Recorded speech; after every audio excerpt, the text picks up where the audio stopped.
Okay, good evening, everyone, and a warm welcome to the third session that we are running. My name is Dilip. I'm sure many of you are aware of us. You're like almost like a fan circle for Center of Gravity. And I have Naveen, Rajesh, and Vijay, who are my partners at Center of Gravity. I can see a lot of repeat audience, but for the benefit of the newcomers, I'll give you a short introduction to Center of Gravity. So we are a human-centered strategy consulting firm. I mean, I will just break down this fat word, what it means. So clients come to us with the hard-nosed business issues like growth, profitability, launch of a new product. We have acquired a company. How do we really integrate it? Positioning a new brand. So it's our hardcore business issues is what they really come to us.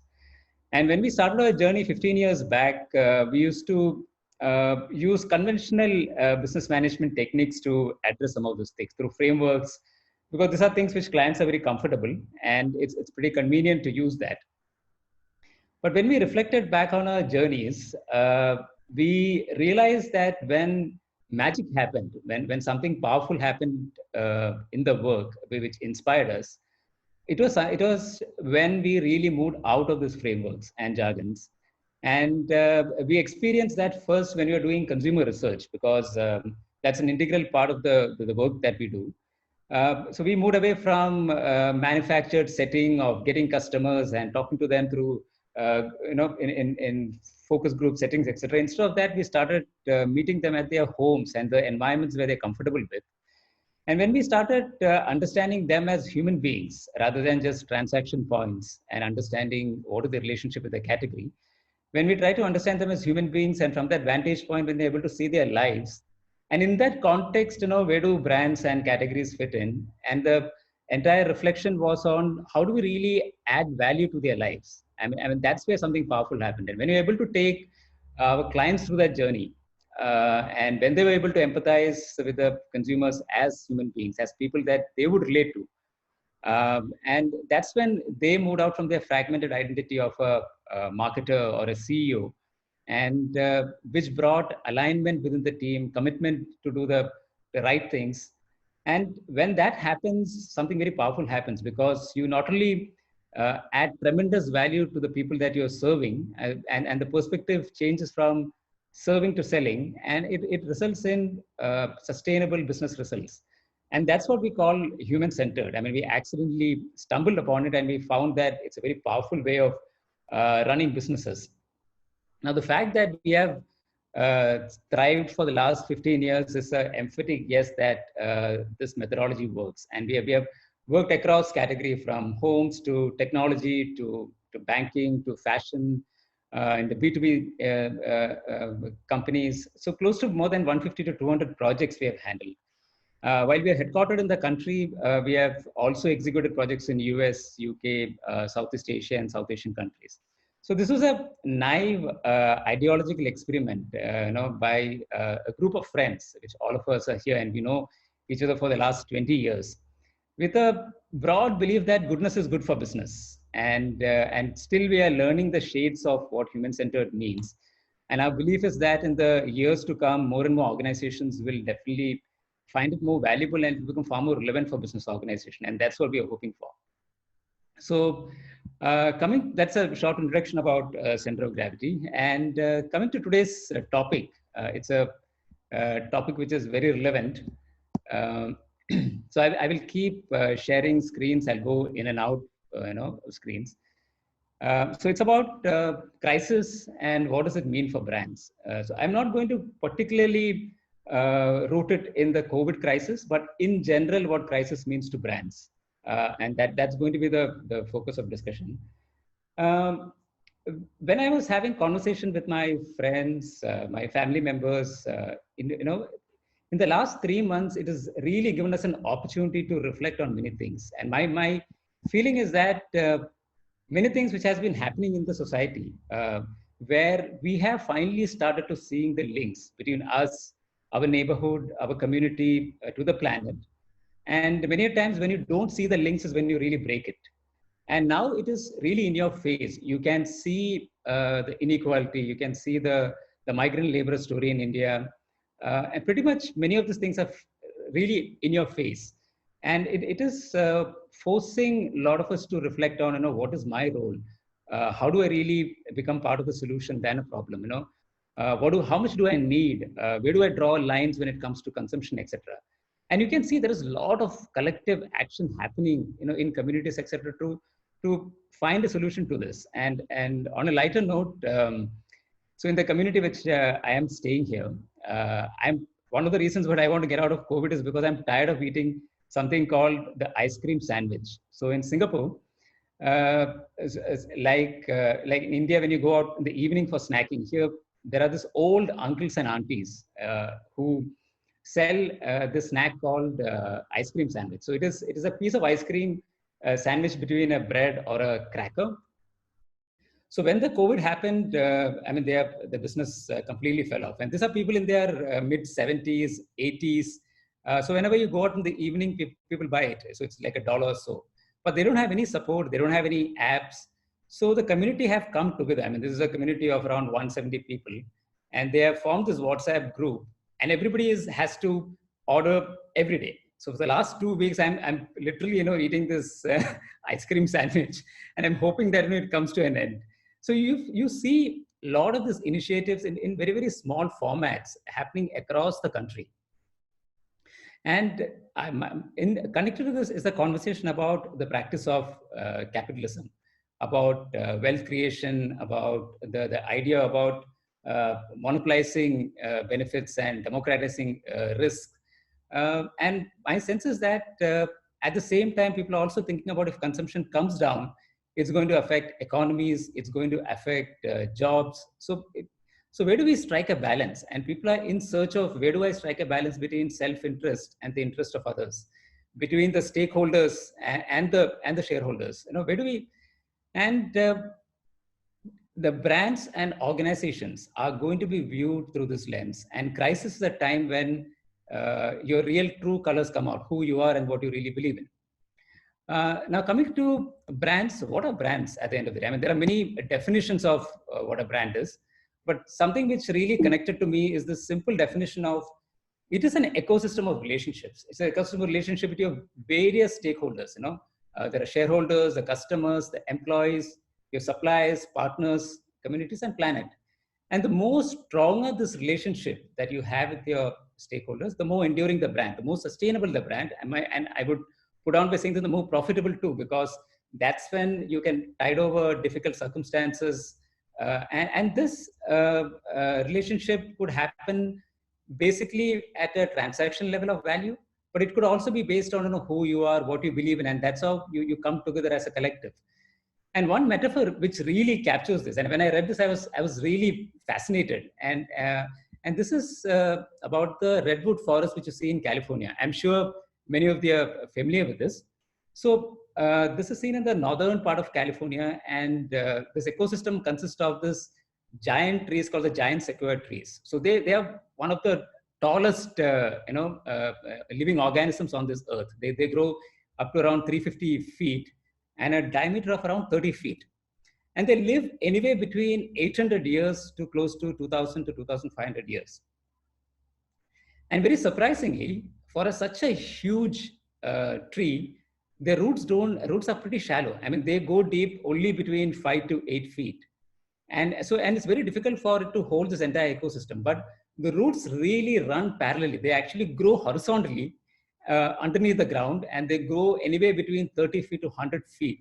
And they intertwine with the roots of the other trees and fuse each other. And that's how this entire ecosystem is held together from the harsh winds and the earthquakes and survived for around 2,000, 3,000 years. And my feel is that this is how an ideal brand ecosystem works. And some of the enduring brands you will find that you will find this ecosystem of relationships. Now, interestingly, crisis is the time when this relationship either gets fused for life or it's broken for life. And while it takes a long period to establish a relationship, but crisis becomes a very important turning point when it comes to the relationship. And what explains that? Now, if you really look at the human brain, I mean, we are wired in a way to really retain negative experiences. And so that the learnings are held in our memories, and that is a typical surviving mechanism. And this, I mean, the quote really captures that. The brain is like a Velcro for negative experiences, but Teflon for positive ones. And even if you reflect our own lives, when somebody has given us a feedback, when a critical feedback came, I'm sure that is what really etches in your mind rather than the positive ones.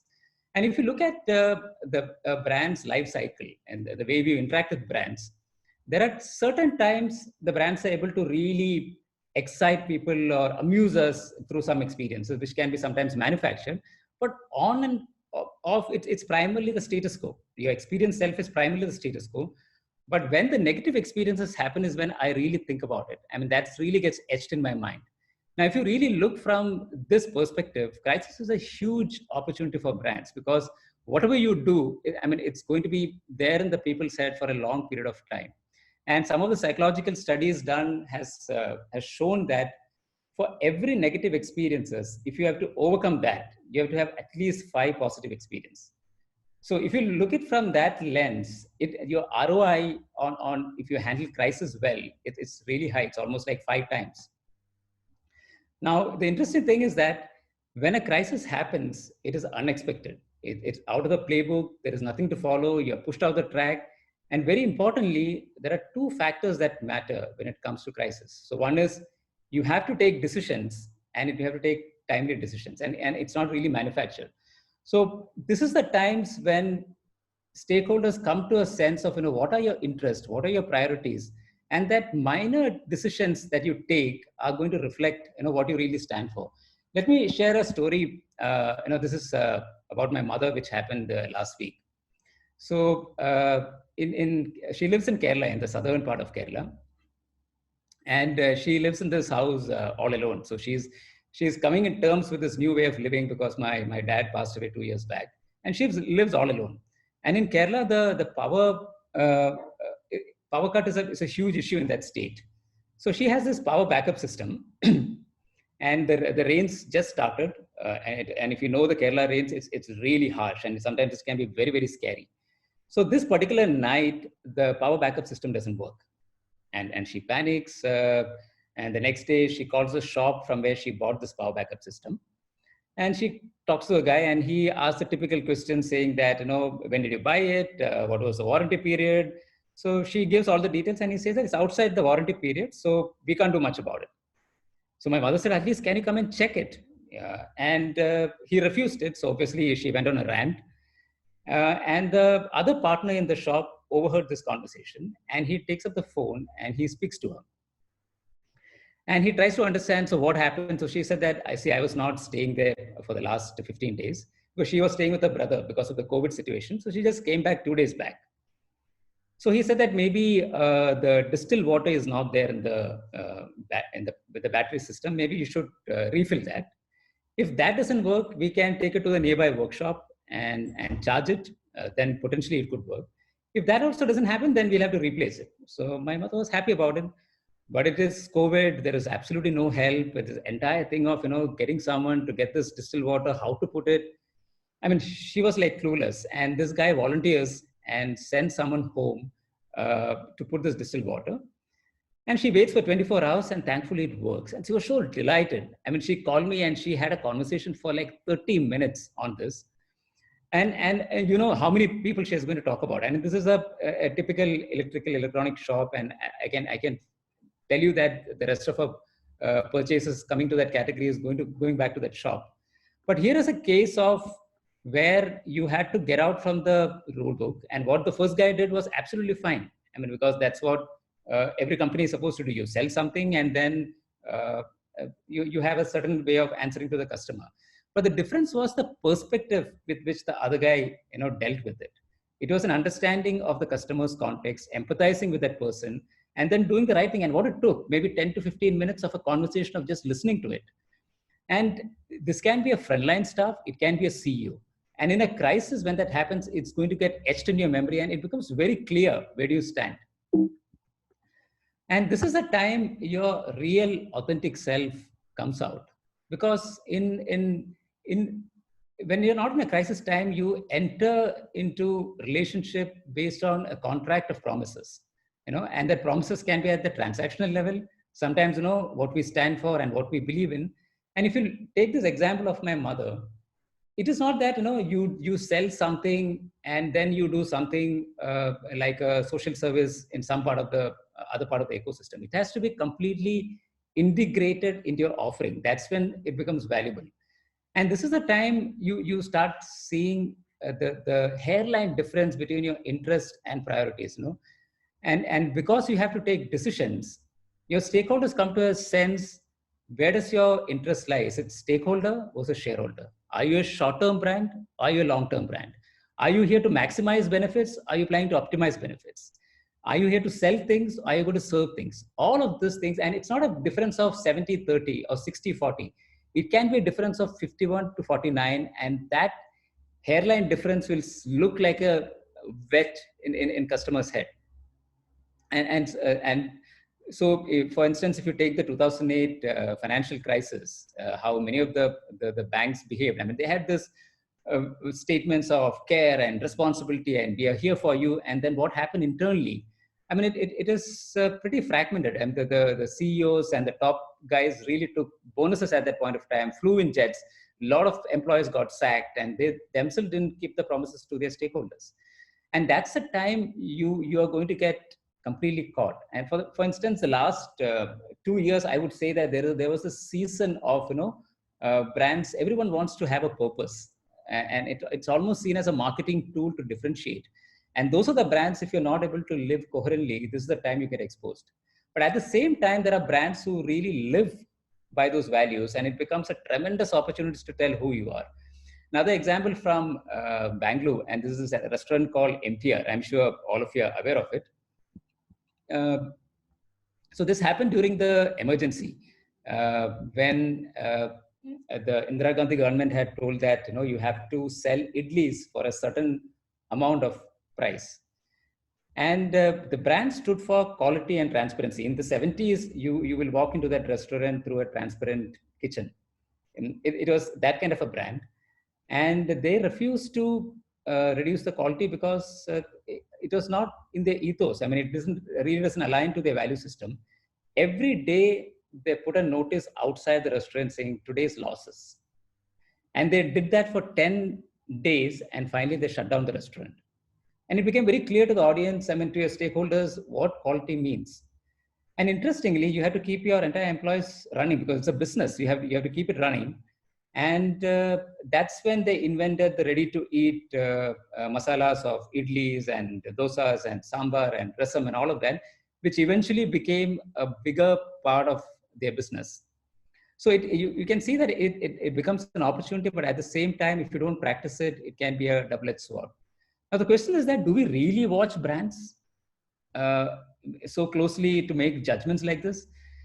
The interesting thing is that it's intensely watched and evaluated by your most loyal and closest stakeholders. So you have the employees who are really close to you. Then you have the loyal customers. I mean, they may be just 20% of your audience, but they are the ones who have a stake in you. They are the ones who really believe in your promises, and they are the ones who are going to closely watch you. And what they think will have a larger effect on the ecosystem. Similarly, your loyal partners. And finally, the consumers and community.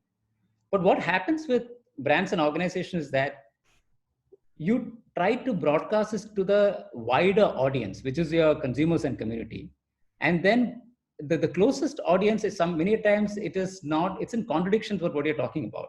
So if you take many of the ads that is coming out this time, one of the reasons what I want to get out of COVID is because of I want to escape the slurpy corporate ads. And you look at the settings, they all look the same. We are here for you. We have been always there for you. There is a better tomorrow. Seriously? And if you look at lives at this point of time, it is ugly.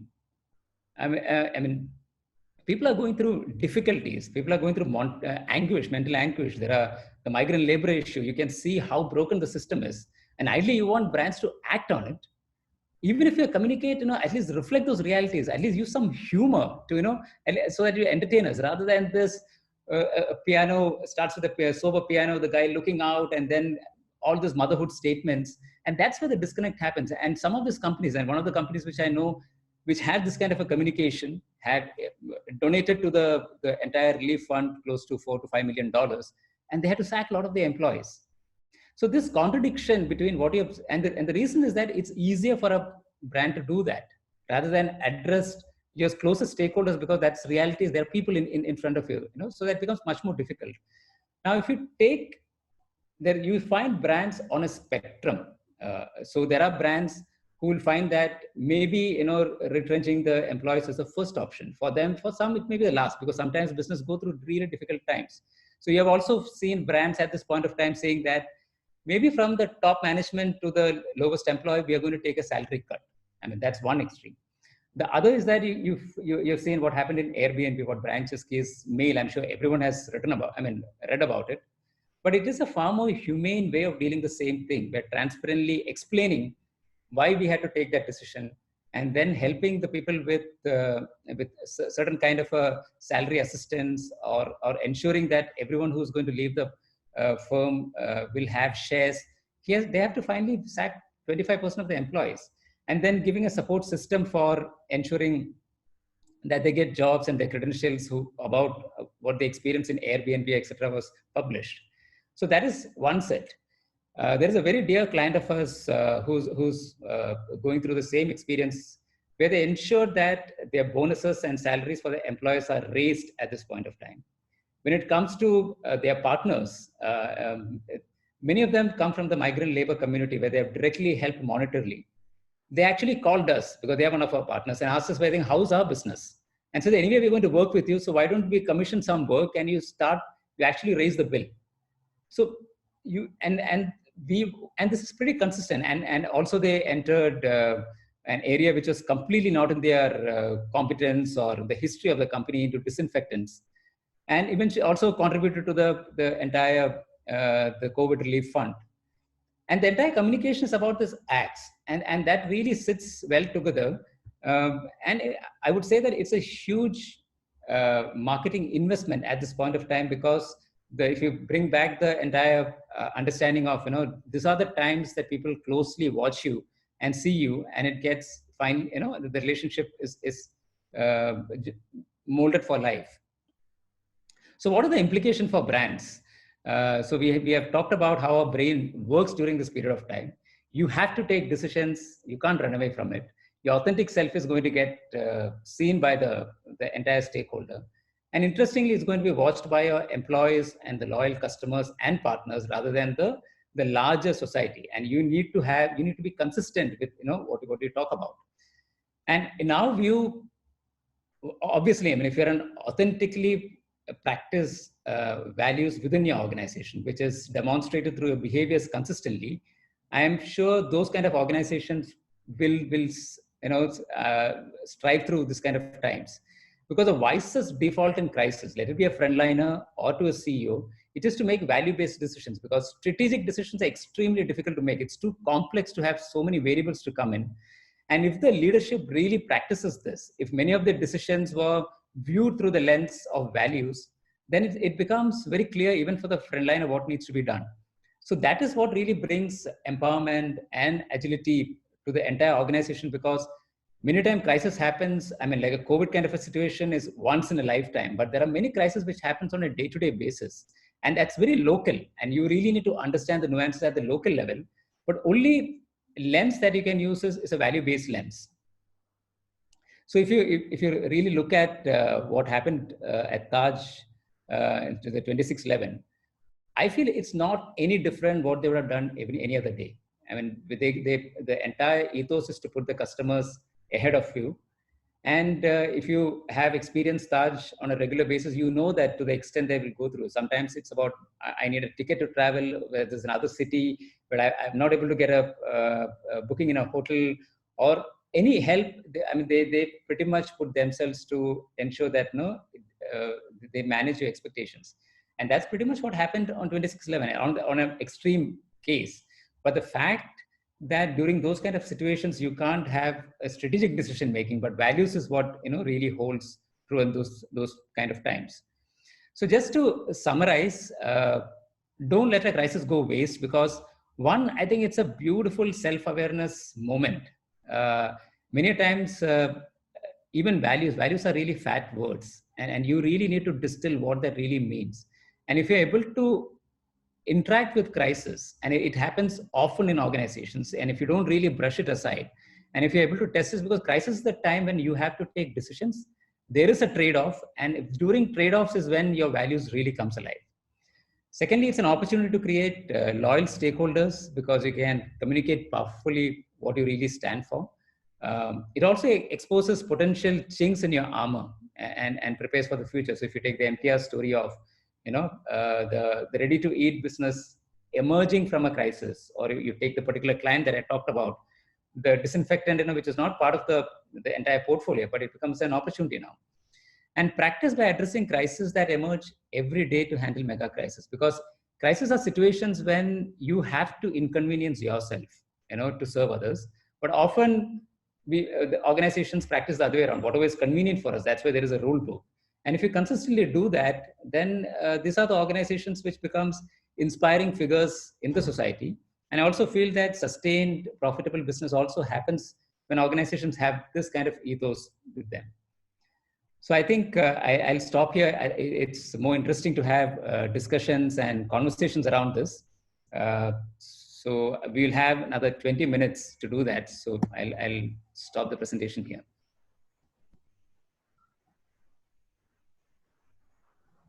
Thank you, Dilip. Folks, if you have questions for Dilip, please post them in the Q&A. Or what should I do? Should I try and make everybody a panelist so people can just shout out their questions? People have been either enthralled by what you said, Dilip, so they have not asked any questions, or they're still trying to figure out what the hell we are saying. But we'll find that out as we go. I'm going to ask Rajesh to turn his camera on also. So what do? Do we ask people to just ask their questions? Yeah. Easier that way? Okay, so just give me a second, guys. I'm just going to make everybody a panelist. Just give me a second while you guys are still thinking about your questions. Maybe one of you guys, Vijay or Rajesh, you want to ask on behalf of the audience the first question while I'm doing this. So Dilip, Anuja is asking, how about small organizations? How do they adhere to their value systems? I think it may not be, it's nothing to do with the size, because see, organizations and brands are pretty much like individuals, and value systems are something which guides our way of being. So it comes in our behavior. So irrespective of the size, if you have a value system, what happens is that it aligns people around a certain way of doing things. So it brings consistency in the way the organization looks at things. So it helps in recruitment of people. It helps in making decisions. It guides many of your business decisions. So every organization will have values, without doubt, small or large. The question is that how do they practice it consistently and coherently? And I think the answer lies in the leadership. If the leadership really demonstrates that to the behavior, and then that gets distilled down in the organization. So it's not so much about talk. So I remember in this company when we were working, 10 years back, and we had a couple of senior leaders who was walking out with us. And there was a phone ringing at the reception, and we all walked out. And the owner of the company who was behind us, he was walking behind us. He just comes, he takes the phone, he answers the call, and he leaves. Nothing is said. But from that day onwards, the message was so clear to us what we should do in a situation like that. So you find in individuals and organizations, and really inspiring leaders, really practice values on a regular basis. And it is translated through their behaviors. And that's how the organization decodes it.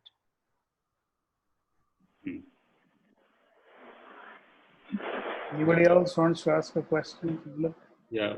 Varun is asking, what about startups in this situation? Where do they need to, what about startups in this situation where they need to conserve cash to extend their existence in business? Yeah, that's a very valid question, Varun, because see, we all are going through difficult times, and we don't know till what time this is going to sustain, whether business, because if the business don't sustain, then, nobody exists. So sometimes you have to take very difficult questions. I mean, very difficult calls. Maybe it's still more, early part of last week, so more than. Sorry.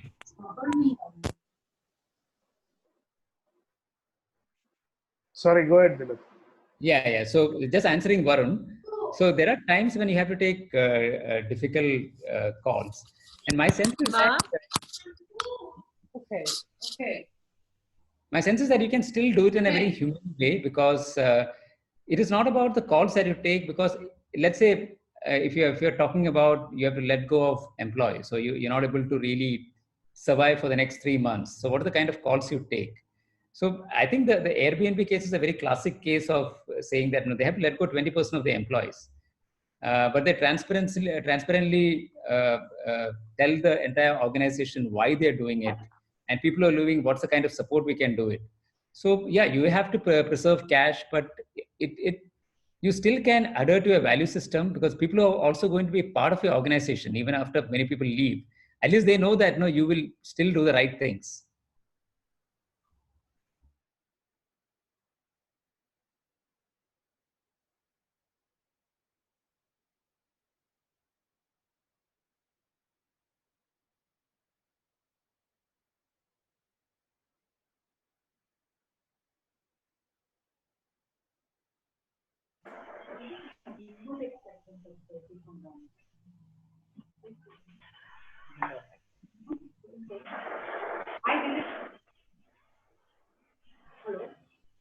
Hello. Yeah, we can hear you. Hi, Dilip. Navdeep here. I was passively hearing you all from through Vijay's laptop. So, my question is that in such a crisis, what do you think consumers expect from brands, smaller brands or bigger brands? So, because the tone of voice and the way we talk to them in this situation, for be it financial or emotional crisis, what do you think we should do as brands? Like, how should we talk to the customer? Yeah, I think the biggest example is not to do what many of the corporate communication is doing now. This, which I talked about, this Slurpee ads, which talk about we are here with you. I don't know what that means. So the ideal thing on one level, if you can act on things and that becomes communication, or at least have a sensitivity to what people are going through, and have empathy and sensitivity to that realities, because we all know that I mean this kind of communication which we see, stay safe, a beautiful tomorrow is going to happen. I mean, there's so many of these cliches which is there in many of this communication, but the realities of people's lives are very different. And if you take some of the stand-up comedians, etc., reflect that reality in a far more sensitive way. So I think it's a question of empathy, sensitivity, and audience rather. So you'll have to move away from the broadcast kind of a situation, because you really don't know what that means. Then you go to the lowest common denominator and the easiest task, which is this syrupy kind of communication which will come out. If organizations are in touch with their consumers, it can be through a community or because there are many options today to be in touch with your customers on a one-to-one basis, where you can pick up the sentiments and then you should use that for communication. But the ideal thing, in whatever possible context, if you can act and that act becomes communication, then that's very powerful. Thank you.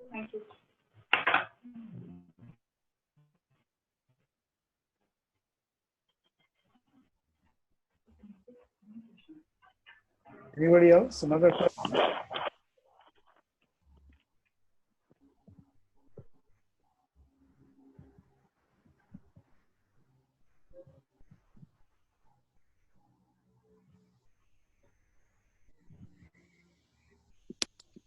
Hello. Yes. Dilip, one question. Yeah. You spoke about Taj, right? How it actually the entire people in the Taj actually kind of exhibited that kind of value. How does value actually flow? I mean, how do you get even people at the front line or other places to kind of exhibit the value that you're talking about, especially during crisis? How do we do that? Yeah. See, I think people understand values only through behaviors. We are not talking about this framed, beautiful words which are there in conference rooms or the reception of organizations or in annual reports. If the people understand it through their leaders, and the leadership at all levels, and it starts from the CEO at the top level, and values become clear when there is a trade-off to make, when there is a decision to make. And in organization, there'll be many, many instances where you have to take a decision. It could be a business decision. It could be an employer-related decision. It can be like the example I talked about my mother. It is a decision at the end of the day to say that, okay, I will take 10 more minutes and I will empathize with the person and I will, that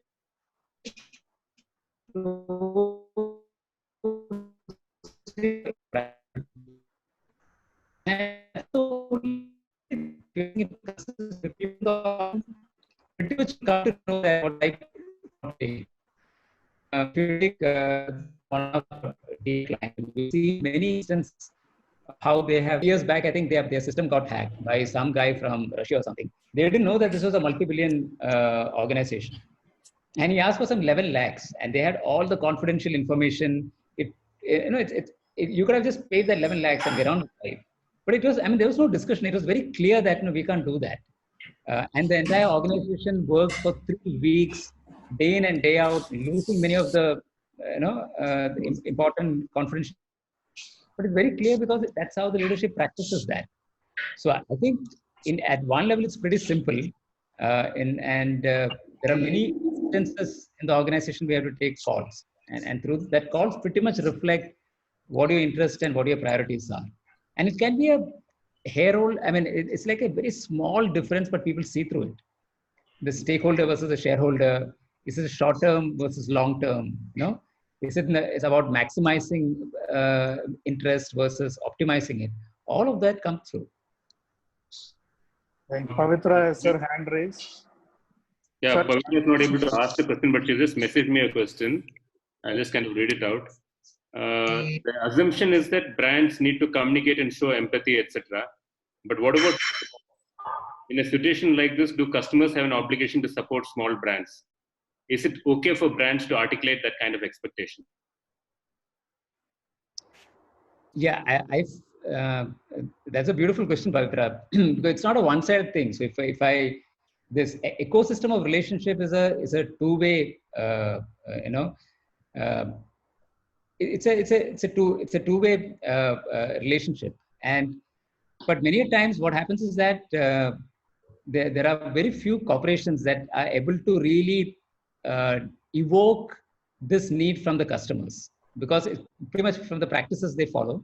So you will either find cult brands, maybe in our country, and Enfield lovers may do something for the brand, or you'll find a lot of small brands where you have a personal relationship and you feel that you need to really support them.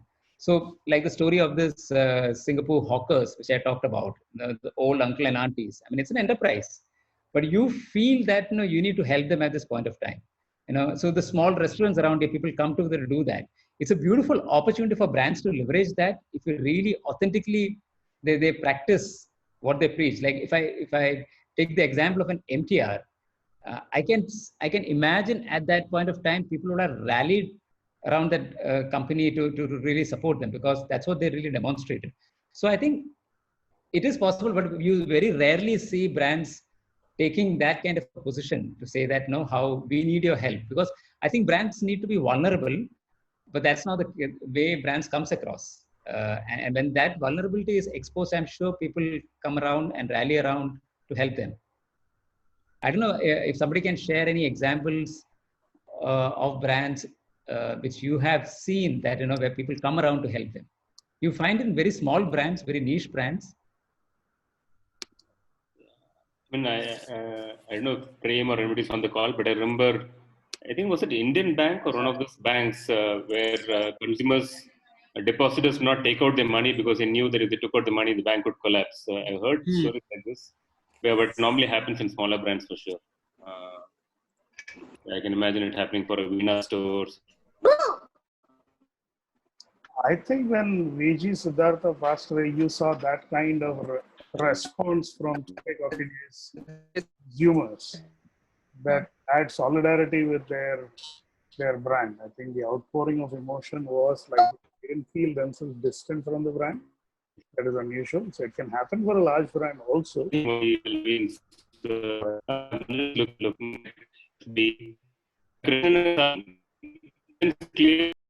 mean that's one way of you showcasing the solidarity beyond the loyalty and other factors.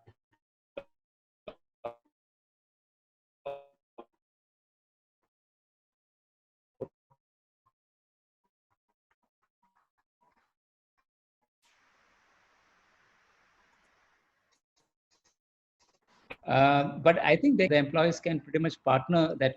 So that there are some of the examples which comes to my mind that I've seen how employees voluntarily show how they could support the institutions.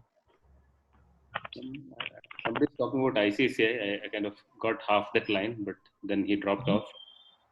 I don't know who it was, but if you can key in your stuff in the Q&A window or the chat window, it would help. Losing Naveen on off, but anyway, let me see if there are any other questions. Either in FB or in... Sorry guys, my Some example was unstable. I think Abhay had a question. Rajesh, did you pick that up? No, I missed it. I think I can't see Abhay. I think it was in the chat window. Just give me a second. Can you pick that up? It was in the chat window. Yeah, I can see it. Is that the one? Yeah. What should a brand communicate at this point? I understand that a sugar-coated message is going to be seen through, but is there something that needs to be communicated mandatorily, irrespective of industry, keeping in mind that they will need customers to come to them post these times?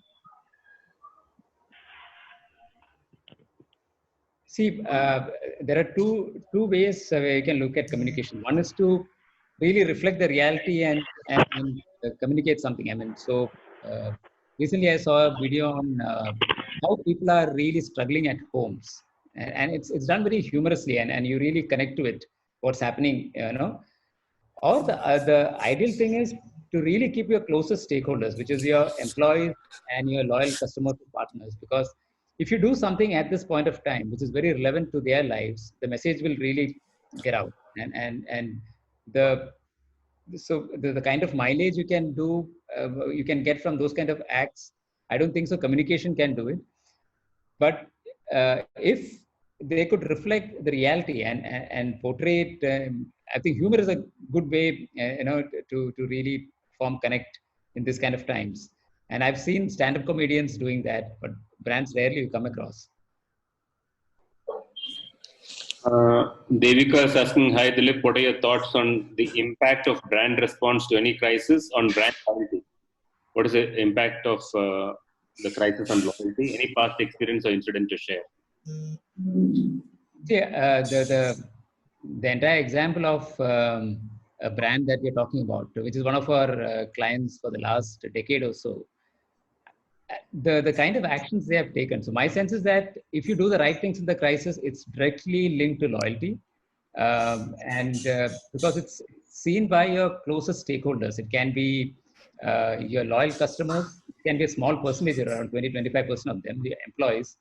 And if that tribe really knows what you really stand for, the message is really going to spread.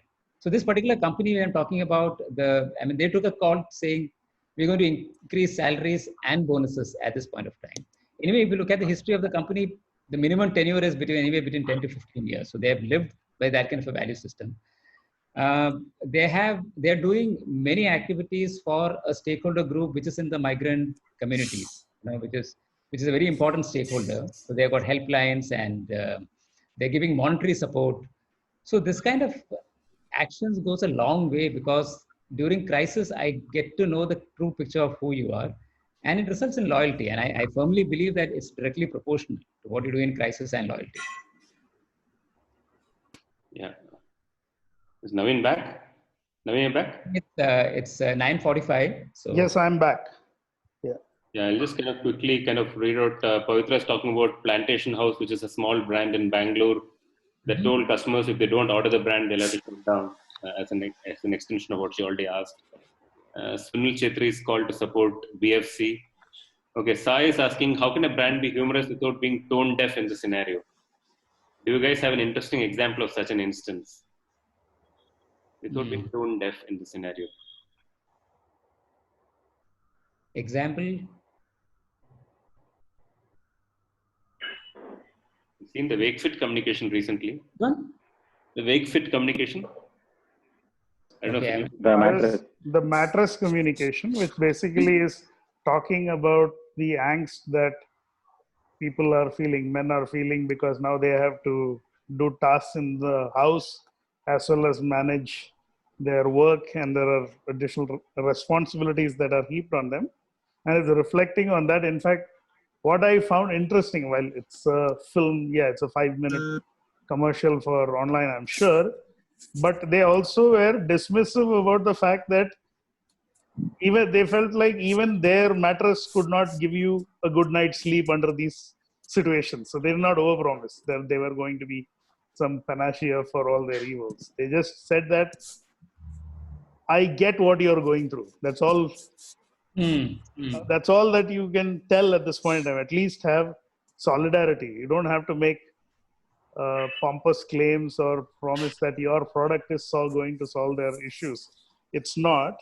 But at least beyond saying I'm thinking of you, they managed to at least say that, okay, you're getting the pulse of what people are going through. And I get the sense that if I am a loyal customer of that brand, and I wasn't, I at least now remember the brand name, but I get the sense that these guys are like me, which is a good enough place to be. They get what I'm going through.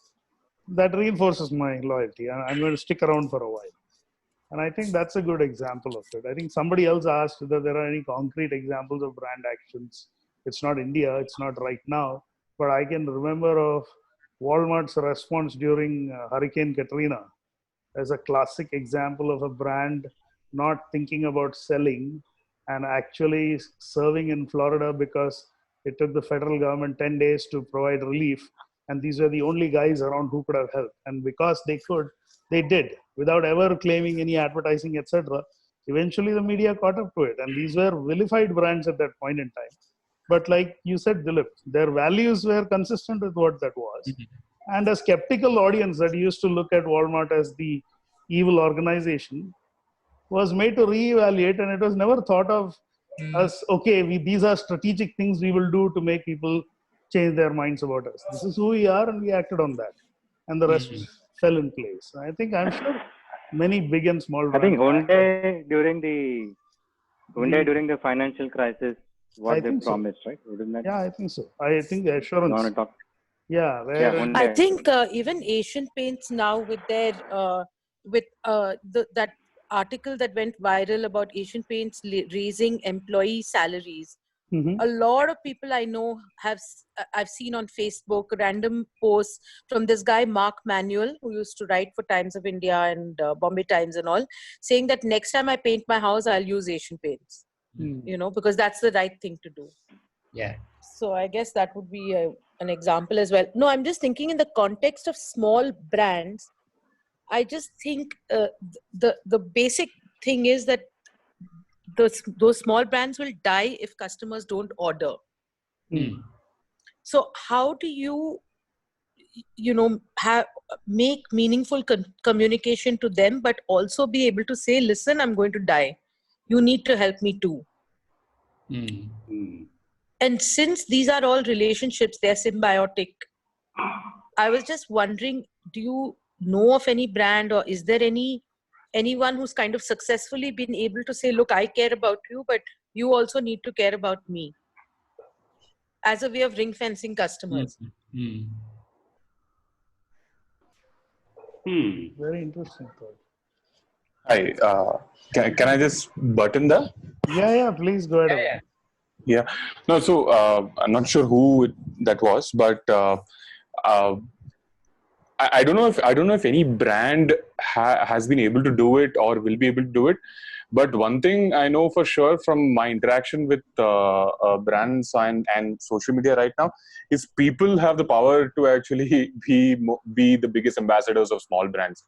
So, for example, Instagram right now has this sticker going around which says support small brands. I'm not sure if anybody has seen it. Yeah. So if you are actually endorsing a small brand to other people for people to support them, you can actually place that sticker place a sticker on a post containing that particular brand's product and post it as a story or even a post.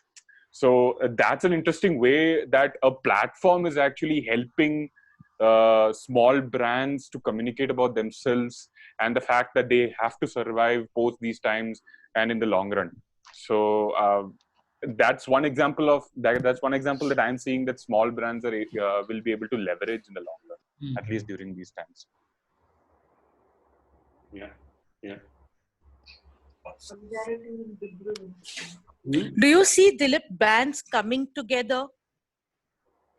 Coming together for what? Do you see a kind of safety in numbers syndrome?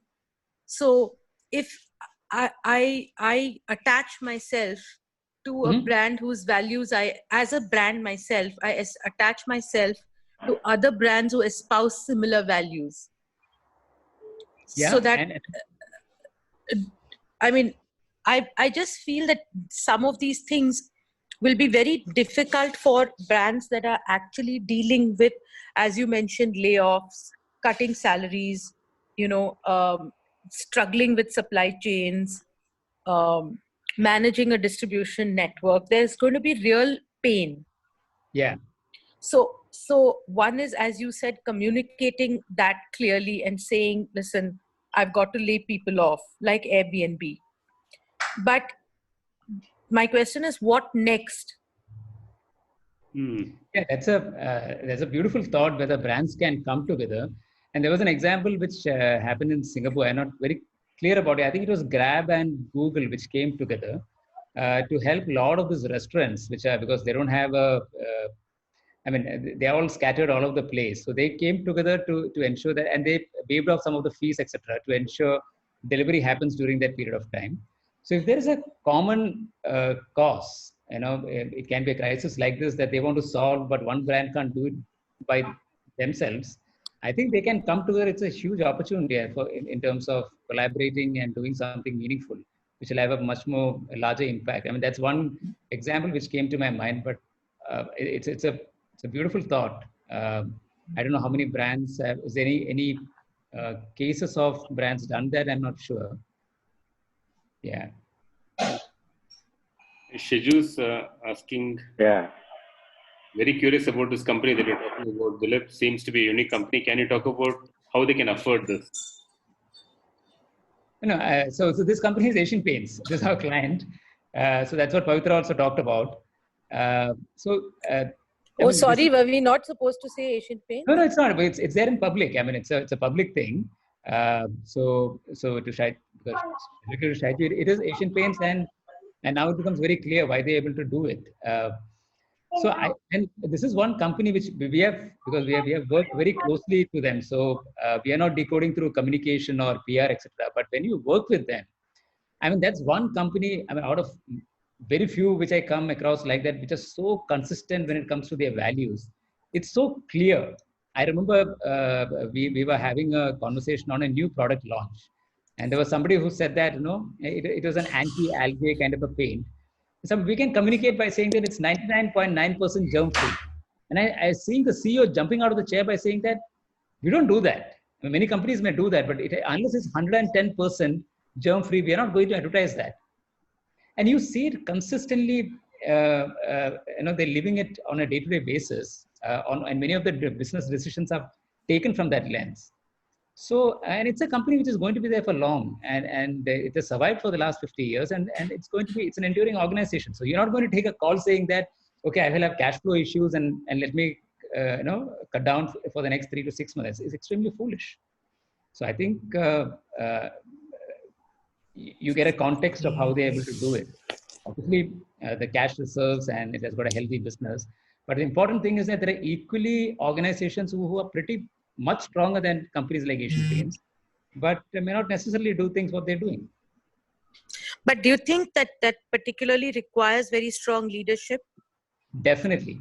that companies that are more consensus managed will find it difficult to make this switch, whereas the one-man show, or the top-down, or the bullish leadership can push through messaging like this?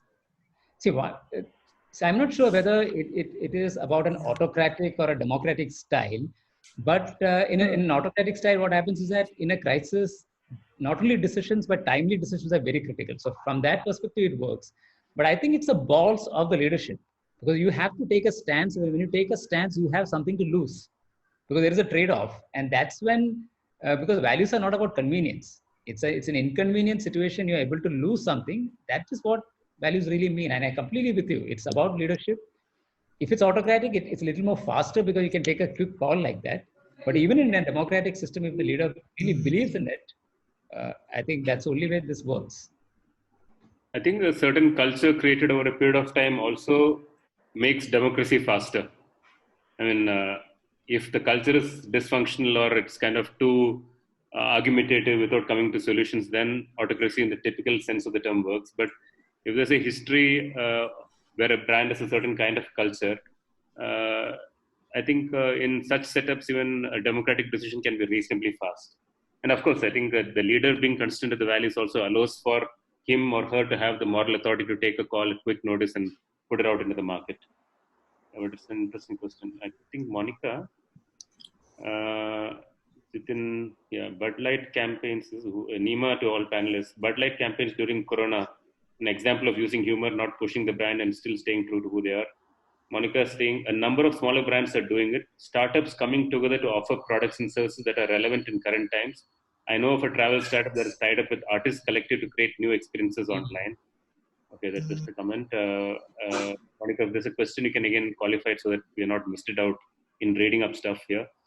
Jitin, by adapting the services to meet the need of the hour would help them be recognized and survive in the market. So I think they all look like comments. Have you missed out anything? Sindhuja, Coke declaring that they are moving their ANC to relief efforts instead of spending money on advertising. Yeah, they're all kind of. Sunil Chetri is called to support BFC by Vijay Prakash. Yeah, I think it covered most of the questions. At least the rest. Anything on the FB? Let me quickly watch now. Naveen, have you picked up something, or Vijay, have you picked up something that I missed out as I'm scrolling through this? No, that'll be it. I think. No. I think that is it. That's all that. No queries on FB. I mean, Pavitra, this is concurrent on Facebook Live. Yeah. Oh, I see. Yeah. No, I just have a suggestion for you guys, which would be, I mean, it's more like a wish list.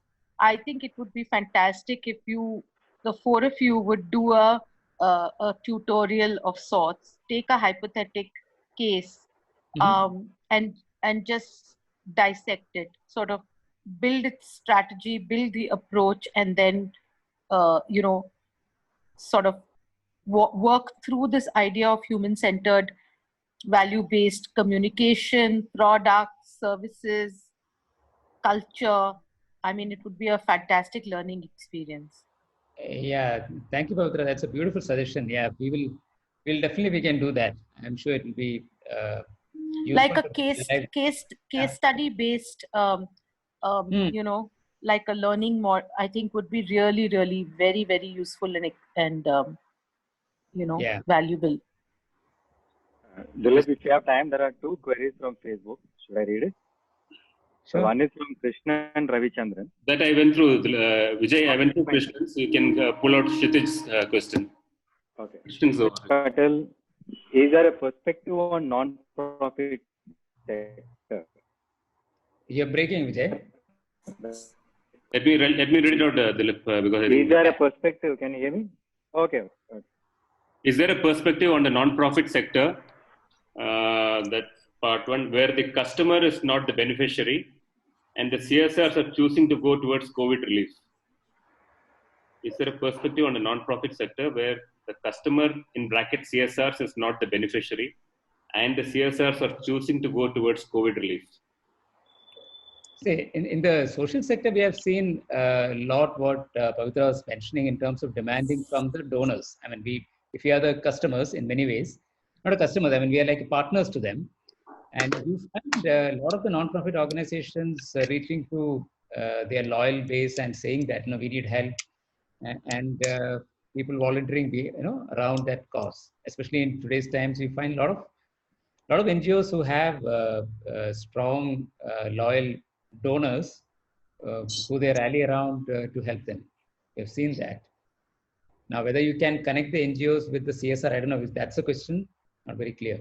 Yeah, I think also the same principles that Dilip is talking about when it comes to an organization having a set of values and sticking by it. I think the same true for a non-profit sector as well. I think the credibility of the non-profit sector is really, really high of that organization. I mean, of the many NGOs that we have worked with, for example, there are organizations who are like so deeply immersed and so deeply connected to the issue and kind of give their entire whole and soul to it. In those cases, you will always find donors, stroke, crowdsourced funds, stroke. I mean, you'll find help from all the quarters. But as is true of the corporate world, so is it true of the non-profit world also, that there may only be a handful of them who really kind of practice deeply what they preach. BIAF, for example, comes to my mind as an institution that we worked with, which was really, really deeply connected to what they're doing. I mean, you wouldn't even know of their organization, such a large 2,500, 3,000 strong organization working in 50,000 villages. Nobody would have even heard of them. So I think I'm sure the values that Dilip talked about in the context of corporate work for non-profit as well. I hope that is the intent of the question. In case it's not so, please clarify. Sai Aditya is asking, do you guys have a newsletter of sorts? Where do would you recommend? Where do you recommend stuff to read? You don't have a newsletter, Dilip? We don't have a newsletter, but we have a community called the World More Human. You can join that, but it is discussions around the human-centeredness, and that can come from any part of our life, not necessarily just work. So if you're interested, definitely you should join that, but we don't have a newsletter. Yeah, I think I covered most of it. Yeah, should we? I think you can close. Yeah, should we wind down? Yeah. Yes. So thank you so much. I think we again extended beyond our time. But thanks for your patience and thanks for all that interesting questions. And definitely taking Pavitra's suggestion on board, and we will do something like that, which will be very useful to demonstrate this philosophy of human-centeredness. So we have the next session by Naveen, which is on communities and what brands can do. So we will cover that next week. So see you all there, and thank you so much.